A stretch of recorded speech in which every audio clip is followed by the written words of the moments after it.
Welcome back, guys, to my channel. I'm Jake Ellenbogen of the Jake Ellenbogen channel, and I'm here for a Rams 2021 NFL Draft breakdown video. It's not going to be a full-on breakdown. It's not going to be tape involved or anything like that. We will get into that down the road.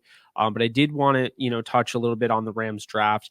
My thoughts haven't entirely changed from the last time you saw me, but I will say that I understand this a little bit more, and I'm going to try to kind of explain why the Rams went certain routes. Then I'm also going to explain who I would have personally gone with had I been in their shoes, at those picks. So we're going to do that. I have my list here of players I wrote down that I would have chosen had I been in that situation and had to pick that position. Okay. So we're going to start off. And of course, the Rams, as we know it, they trade away their first round pick. It was part of the Jalen Ramsey trade. And of course, they ended up having 57 in the second round. That was the first pick of the draft. And they took TuTu Atwell, wide receiver from Louisville. 5'9", 165 pounds. I understand there's a lot of 149 pounds out there.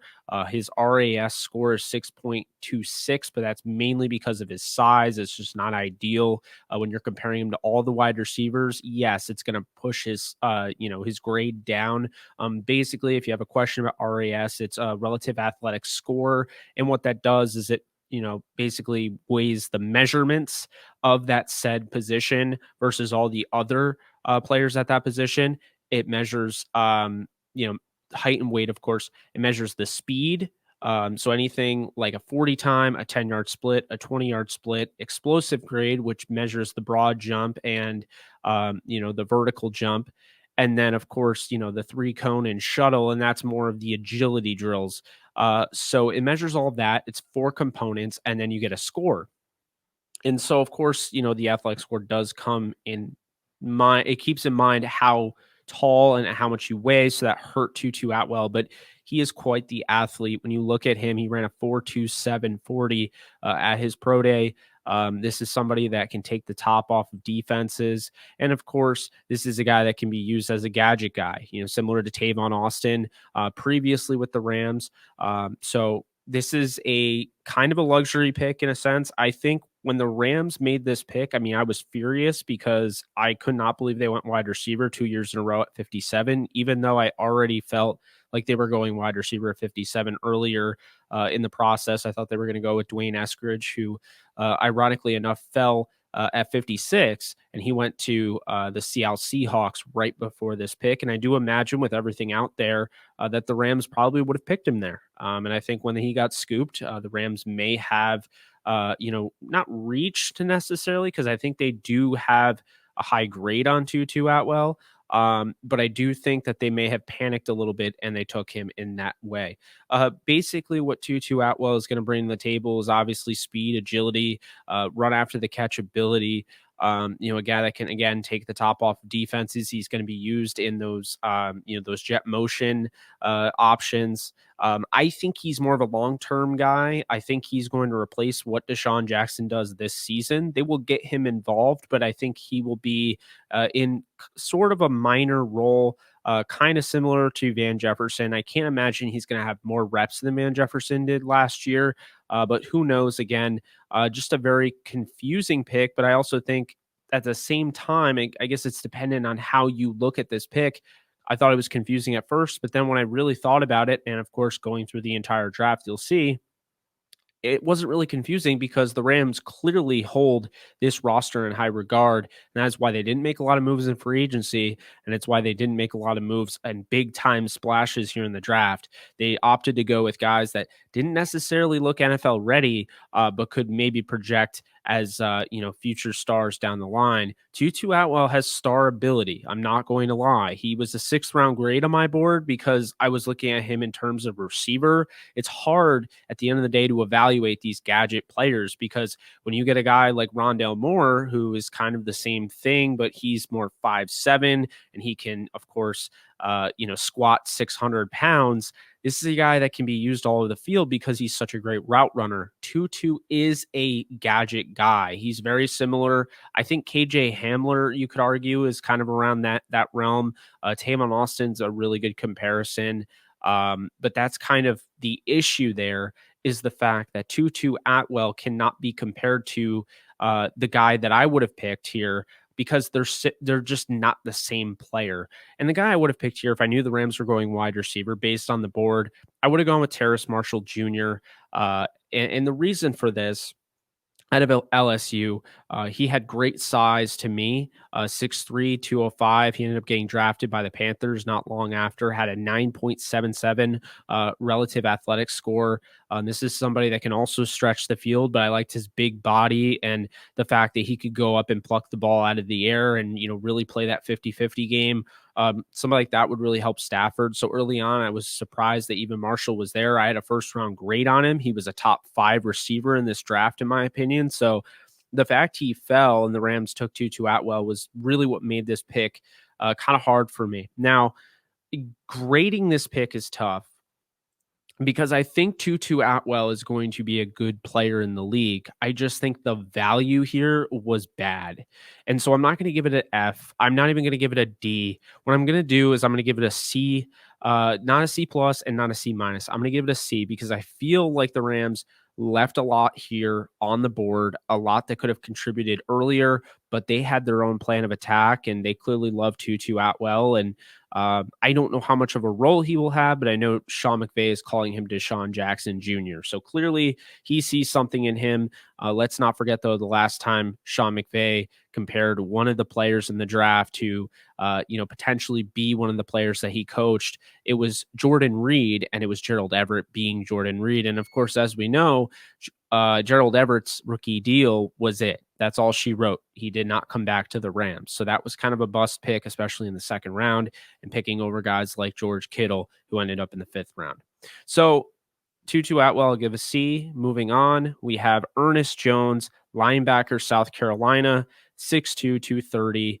Relative athletic score was 6.4. He's not a sideline to sideline linebacker in a sense that some of the other guys were that were available. I really didn't like this pick, but I really do see what they were looking for in him. And I always felt like this was a guy they could select. I know Blaine Grisak of Downtown Rams would agree with me. My guy, he was definitely on it early on that Ernest Jones fits the bill of what the Rams look for in linebackers.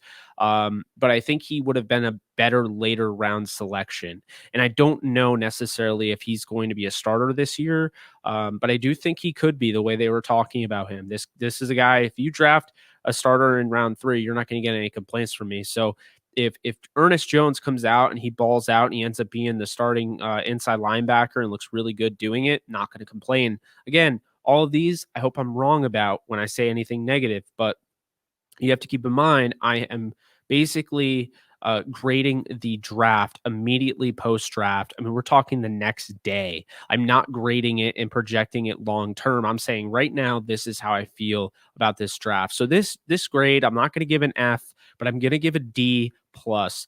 The reason being is because you left multiple linebackers out there that could have helped you immediately and were, I mean, so many great athletes that also just, I think, had better cover skills, better ball skills, and more importantly, I think some of them had better tackling skills. This guy's a good tackler. He's a tackling machine, but I do think that there were guys that, kind of equaled that, but at the same time had more under their belt. And so, I'm not going to say Dylan Moses because he went undrafted due to medical concerns. But what I will say is you look at a guy like Baron Browning or a Cameron McGrone or, somebody like that, Jabril Cox, who went in, day 3, which was surprising. I would have picked any of those guys over Ernest Jones. I kind of honestly liked Buddy Johnson a little more out of Texas A&M. He went to the Steelers. The reason I liked him a little bit more is because he was more athletic. I really can't stress it enough. I want a sideline to sideline linebacker that can truly have no issue being like Deion Jones, being like a Devin White, a Devin Bush. That to me is always what I've craved at the linebacker position. I think the Rams had an opportunity to grab somebody that just isn't on the roster right now. And instead they grabbed another Micah Kaiser, if you will. And so for that reason, it's a D plus. Would have gone with Baron Browning, linebacker, from Ohio State, 6'3", 245. He was drafted by the Broncos, the pick after this one, and he came in with a 9.98 relative athletic score. He is a phenomenal athlete. He's got great production at Ohio State, and I think this is somebody that's going to end up being one of the better linebackers in football, and the Rams really just blew this one, I think. I understand, not everybody would agree with me on this, but the fact of the matter is that I feel like they dropped the ball on this one, not picking Baron Browning here. Now, and time will tell. But again, D+ here. I have a C for TuTu Atwell. Moving on, we have Bobby Brown at pick 117 in the 4th round. Hear me out when I say this. Initially, I didn't like this pick because I did have a 4th round grade on Bobby Brown, but it was who was available. When you look at my top 5, 2 guys that were in my top 5 were available here in Davion Nixon and Darius Stills. And I just don't understand how they passed on him. But when you look at Bobby Brown, the 3rd out of Texas A&M, you get a 6'3", 315-pound guy who had a 9.82 athletic score. Love this pick, for the simple fact is they are going to replace Michael Brockers with this guy. They're going to groom him into that role. He is big and he is going to pack a punch with how athletic he is. He's going to really help in the trenches, and I wouldn't be surprised if sooner or later he is starting next to Aaron Donald and they actually let a guy like a A'Shawn Robinson go and they don't bring him back, or Sebastian Joseph Day. They're preparing for him in case he, really needs to get paid and the Rams can't afford him. So I do like this pick here in the 4th round. It's right where I had him on my board. It was just frustrating, and I wouldn't have made this pick, and I still wouldn't, but I do like this pick now that it was made. I would have gone Davion Nixon, who has nearly the same measurables, and he had a lesser athletic score, but I think he's just a better player all around. I think it's more upside driven with Bobby Brown, but I think you get more production out of Davion Nixon. I also probably wouldn't have gone defensive line here, but we're sticking with the fact they went defensive tackle. So I'm projecting defensive tackle. This pick to me is a B. I don't, I love this pick in a sense of, the fact the usage of it and how they will use it, but I still think there are other guys there. It's a tale of the last 2 picks. I'm sure he'll be a good pro, but they did leave other guys there. So it's a good pick. I can't give it an A because they didn't get my best player available. They didn't get any of my top best player availables. He's a 4th round grade, so he's drafted where I expected, maybe more of a late 4th. But I'm not going to give them an A on that, there. Now, moving on here, we have pick 130 in the 4th round. The Rams selected Robert Rochell, cornerback, Central Arkansas, who is just an athletic freak. He had a relative athletic score of 9.65. He came in at 6 feet, 195 pounds.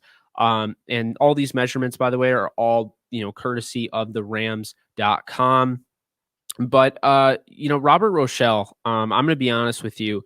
He has a huge ceiling. And if he didn't play at Central Arkansas and he wasn't, quite like projection wise, like he had a big ceiling and he had a bigger floor, he'd go a lot earlier. But I think people were scared away because of that, the smaller floor. Like he's got a little bit to go.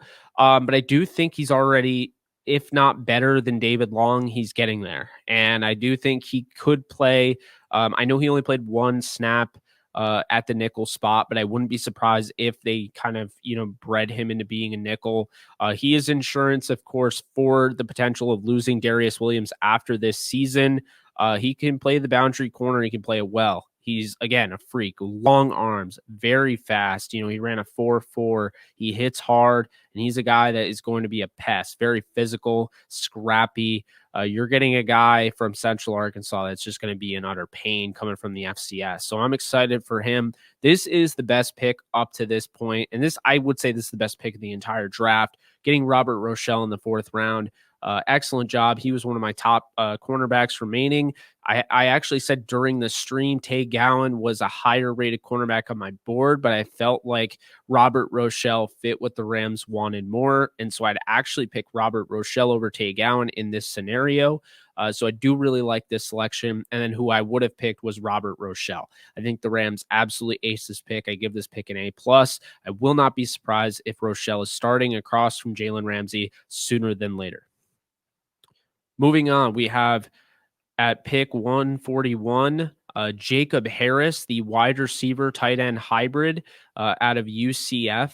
Look, we're getting word about his pro day and how amazing it was. He had a 9.88 RAS score. He's 6'5", 219. So you look at kind of the mold of the way, guys like Chase Claypool are blowing up the league. You can understand it. But when they first met with him, a lot of Rams fans were saying, I want this kid in like the third. And I was saying, I don't see it on tape. I don't see this guy dominate. I think this is somebody that will be a better pro than he was in college. And I wouldn't be surprised if, Sean McVay ends up finding huge ways to get him involved and maybe make him kind of this pseudo Calvin Johnson type of guy, or Kenny Golladay, just trying to match something that isn't, necessarily there. So I don't hate this pick because of the fact that they got Jacob Harris here, who's 6'5", 219, has ball skills, and Matthew Stafford doesn't have to be deadly accurate, to throw to this type of guy. If this guy develops with Eric Yarber and that wide receiver room, and having guys like Cooper Kupp and Robert Woods and Deshaun Jackson to help him grow, because I think he's more of a receiver than a tight end. He can't block. But I do think with Sean McVay, Jacob Harris could end up being a very, very big time player in this league. So we will see. And keep in mind, I've said this, and I think this is the biggest issue I had with picking 3 wide receivers in this draft, is the fact that, simply put, Matthew Stafford was throwing to Danny Amendola. He was throwing to Hunter Bryant. He was throwing to Jesse James.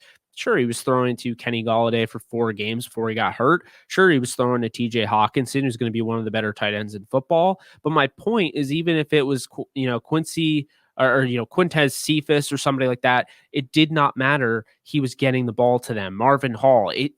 I don't feel like Stafford's the type of guy I would have gone and been like, I need to go get weapons for. I think when you get a guy like Stafford, you think that you're pretty good with whoever you have at wide receiver, and you can go out and you can grab guys on the defensive side and bolster that defense and make sure they stay number one, because you do have guys like Troy Hill, like John Johnson III, leaving that defense.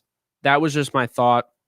But Jacob Harris here, after thinking about it, I didn't love it at first, but Harris does offer that upside. He's a project that I think he's going to be used this year, and I think he might be used more than TuTu Atwell, to be honest with you.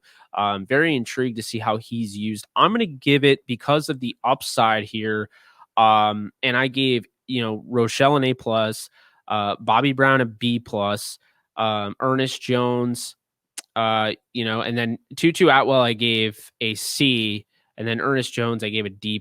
So here it's tough. I'm going to go with a B-. I think, I'm going to go with a B straight up. I think Jacob Harris was not the best player available, and I think they could have gotten him a little later. But kind of the feeling I get is almost like if they could have gotten him a little later, they probably would have selected him a little later. I know the Rams do reach on some guys, but maybe they felt like, after seeing some of their enemies in their division take some of their guys ahead of them, they didn't want to lose this guy. So I can't fault them. And, this guy has, some upside that's really exciting. So definitely not going to hate on it at all. So B-, I think, is the way I'd go with Jacob Harris. And then moving on, and this pick to me doesn't really make... Oh, well, before I get into that, I would have gone with Simi Fehoko, wide receiver, Stanford, 6'4", 222. He had an RAS score of 9.17, so it's a little bit below Jacob Harris, but I think he's a better all-around player. I think he's more ready to play day one out of Stanford, and I think he uses his body more as a weapon against, his defender than Jacob Harris does. Harris is a little stiff and a little more raw. And I think Simi Fehoko could have been a contributor immediately this season. Plus, he was my 8th wide receiver, and Harris was way down my board. But again, B minus. I would have preferred they go a different route, but I do see how they could really use him moving forward. But now we move on to Ernest Brown here, the fourth out of Northwestern, 6'4", 273, defensive end. He had an RAS score of 4.7, making him the least athletic, according to this athletic guy that tested in the Rams' 9 picks in this draft. Ernest Brown really disappointed me. There were a lot of players available, and one that I really felt was a good fit for the Rams and a guy that they would consider going after in Quincy Rochell, who I had a second round grade on out of Miami. He ended up going to the Steelers.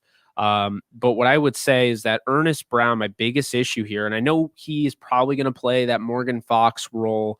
To me, I felt like you had that in Eric Banks on the roster. I don't think you needed to draft Ernest Brown here. And Ernest Brown is an edge defender that ran a 5.40, so he's not very fast. He's just not a great athlete. I don't know what they were seeing. They probably saw something in him, and this is one of those where we'll just have to see what the coaches think and how they use him. But I just don't have a good feeling about this pick. I really never did. I hope Ernest Brown is great. I'm not rooting against him, but when we're grading the day after, we are talking about what the value and what this brings. And for me, I go and I look at Quincy Rochell and I look at the production he had at Temple, and then he transferred to Miami and he had production there. And this is a better prospect, 6'3", 245. I would have just gone with Quincy Rochell. But again, they're probably trying to get somebody to replace Morgan Fox. But again, I would have gone with Eric Banks, who's already on the roster, UTSA guy. They got UDFA, who has familiarity with Coach Eric Henderson on the defensive line. So didn't love this pick. Wouldn't give it an F. I don't feel like it's fair to give an F to a pick, but I would give this a D minus. I do think this was a worse pick than Ernest Jones because I think Ernest Jones is a better football player. Ernest Brown wasn't on my board, truthfully, but then I went back and I watched his film. I wasn't utterly impressed, and I don't think he has these great measurables either, so I don't really know what they were thinking. So I don't really like the pick, but again, I hope he does well. Moving on, we have pick 233 in the 7th round, Jake Funk, running back, Maryland, 5'10", 205. He had a very good testing day, 9.76 RAS. Again, this is a case where it's the 7th round, so I'm not going to eviscerate any of these picks. I will say Jake Funk is interesting. He has 2 ACL tears under his belt. That means he's come back from two ACL tears. He gets drafted here. He's more of a special teams ad here, and I'll explain my thoughts on special teams at the end of this. Funk, he ran a 4.4. This is somebody that, again, very athletic. But my biggest issue here is that, and I didn't have a horrible grade on him. I have, a future backup spot starter grade on him. So this is about where I would have drafted him, but here's the thing is that there were guys like Puka Williams and Kylan Hill and Jermar Jefferson who were available. And you had Puka Williams, who's, this 5'9", 175 jitterbug. Sure, they probably could have thought that he was a little too close to TuTu Atwell, but if that's the case, you go out, you get Kylan Hill, who, to me, if anybody's worried about running backs, drafting a running back or anything like that, just remember that Darrell Henderson and Cam Akers both got hurt last year. And before you say, Xavier Jones or anybody like that, who I do like, by the way, keep this in mind. Not long ago, it was Todd Gurley. And then, they drafted, of course, John Kelly, who really never did anything. And they had Justin Davis, the UDFA. Well, Todd Gurley got hurt. Malcolm Brown also got hurt. And they tried to use Justin Davis and John Kelly towards the end of that 2018 season, and it backfired. So what they did is they basically signed CJ Anderson off the couch. They have had experience with this not working before, so I don't mind them going out and getting Jake Funk here at 233. I would have gone with Puka Williams. I think he would have just added that Tariq Cohen dynamic. He didn't have a great RAS score because he is a athletic freak, but again, he's 5'9", 175, and that is compared to all the running backs. He's just a rare breed. So he ended up signing with the Bengals as a UDFA. But then we move on here. Ben Skowronek from Notre Dame, wide receiver. So a third wide receiver in this draft out of 9 picks. Really goes to show you how the Rams feel about their roster already. They kind of just drafted whoever they wanted to. 6'3", 211, does a nice job of going up and high pointing the football. I did like his film. He was very important to Ian Book. And so for me, Ben Skowronek to me is probably more of a special teamer, but he does have upside to develop into a wide receiver. And here's the thing. He didn't test, so I don't have any numbers or anything on that. But I could see this guy being a Brandon Ziltra type of guy that, has worked his tail off to, make a team on special teams and eventually getting an opportunity as a wide receiver. But another guy who did that was Adam Thielen. And Adam Thielen, I'm not saying he'll be Adam Thielen, but I am saying that, he's around that 6'2", 6'3" type of, receiver, and he started on special teams. So we'll see if, maybe they can get something out of him. Skowronek is productive. So, this is somebody that I wouldn't be surprised has a really good, preseason, and the Rams do somehow hold on to him. But we will see. I would have gone Jonathan Adams Jr., wide receiver at Arkansas State, 6'2", 210. He ended up signing with the Lions, 7.53 RAS score. He was right outside my top 10. I was super high on Jonathan Adams Jr. I will not be surprised if he makes that roster in Detroit. I know it seems like, the odds are stacked against him. There's a lot of talent there. You have Amon-Ra St. Brown. You have all those guys. I'm not going to name them all, but I do think Jonathan Adams Jr. would have been a really, really nice, pickup there for the Rams. If they, you have to go wide receiver, that's who I would have gone with. Lastly here, pick 252 is none other than Chris Garrett, who's a defensive lineman from Concordia-St. Paul, 6'3", 243, 6'1", RAS. So he's not this athletic specimen that I thought when they drafted him, but he's a super mega highly productive guy that pretty much anytime he sacks you, he rips the ball out. Look, he's playing at Concordia-St. Paul. So this is somebody that dominated his level of competition, and sure, he could have played against better competition, but here's the thing I look at. If you're looking at a guy from Concordia-St. Paul, he better dominate the competition. And there's so many times where the draft, we, champion players that don't necessarily have top-notch production and domination at that level. So I do like that, Chris Garrett, that checks off. This is somebody that is a project edge defender, may not make the roster, but is somebody I am very excited about. I'm going to, and I totally forgot to grade the other picks. I'm going to give Jake Funk's pick a C+. I'm going to give Ben Skowronek's pick a C-, and then I'm going to give Chris Garrett's pick an A-, because I do think this is the type of guy you get at 252. This is the guy you pick in the 7th round, because this is somebody that's going to have a lot of teams trying to sign him, bring him into camp, no risk, high reward. And the Rams instead get him in the 7th to avoid that. And now this is somebody they can wait and develop. This tells me that despite everything that I was hearing and despite everything I was thinking, Terrell Lewis's job is probably going to be as a starter next year alongside Leonard Floyd. So just saying that if he stays healthy, he's going to have that job, and the guy behind him is going to be Justin Hollins. But I do think that Chris Garrett is the most intriguing guy after, I would say, Jacob Harris. Chris Garrett is somebody, just when you have that much production, it is definitely eye-opening. When you come from that type of school and the Rams are interested in you and they draft you, that's also very interesting. So I'm excited for Chris Garrett. I know it was a huge day for him coming out of Concordia-St. Paul and getting drafted. It was towards the end, so he wasn't sure if it was going to happen, but happy for him.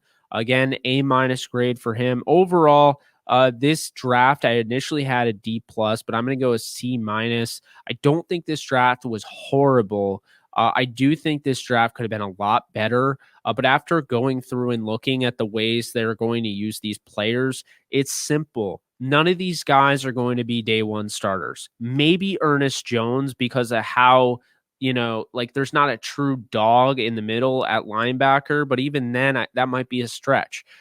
You're going to get TuTu Atwell used in situations this year and prepare him for the future after Deshaun Jackson. You're going to get Ernest Jones in special teams operation, but also he was drafted 2 rounds before Micah Kaiser was. The year Micah Kaiser was taken. He is compared to Micah Kaiser. He doesn't get hurt nearly as much as Micah Kaiser, so I think he could have a role. Ernest Jones, I'm talking about. Bobby Brown. That's a stacked and loaded defensive line group. When you have Aaron Donald and you have A'Shawn Robinson, you have Sebastian Joseph Day and Greg Gaines, it's going to be hard for you to get in there. But I think drafting a guy like that at the beginning of the 4th round in Bobby Brown, the way they were talking about him, there's a good chance he's going to have a significant role, and it's going to allow them to really alternate and rotate these guys. So I think that's his role. Robert Rochell is going to be the 4th corner. I think they are saying by picking Rochell, who has a high ceiling but a lower floor, that they do actually trust David Long and potentially Dante Dion, who are already on the roster, to be that nickel guy. And another guy that might be more of a dark horse here at the nickel spot, they could be looking at Terrell Burgess, a 3rd round safety they drafted out of Utah, last year. But we will see in that regard. Jacob Harris, like I said, and I stick to it, you could see Jacob Harris more than you saw TuTu Atwell. I think Harris does a great job, moving forward of, being that big-bodied receiver.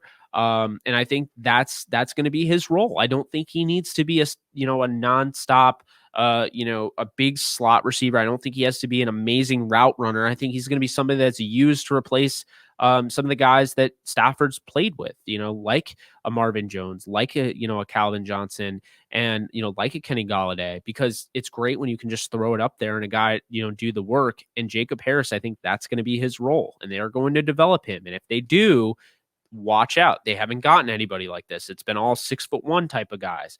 This is a 6'5", 219-pound wide receiver who's a physical specimen, and it'll be interesting with that. Now, Ernest Brown, I think he's going to be more of the Morgan Fox role, kind of that tweener, 5-tech pass rusher. We will see in regards to him. And then Jake Funk is going to be used in special teams. I don't think he's a better running back than what's already on the roster. I think he would be behind, of course, Darrell Henderson and, Cam Akers, but he would also be behind, I think, Xavier Jones. And I would say, the running back that they got last year in Raymond Calais. So you're looking at Jake Funk being the running back 5, and I don't know if they're necessarily going to carry 5 running backs. So Jake Funk could be on the outside looking in, could be put on the practice squad, as well as Ben Skornick. There's a lot of, wide receivers there. The fact they've drafted 3 wide receivers, if you're playing the stock game, it's a stock down for JJ Koski. It's a stock down for Tristan Jackson. It's a huge stock down for Simba Webster.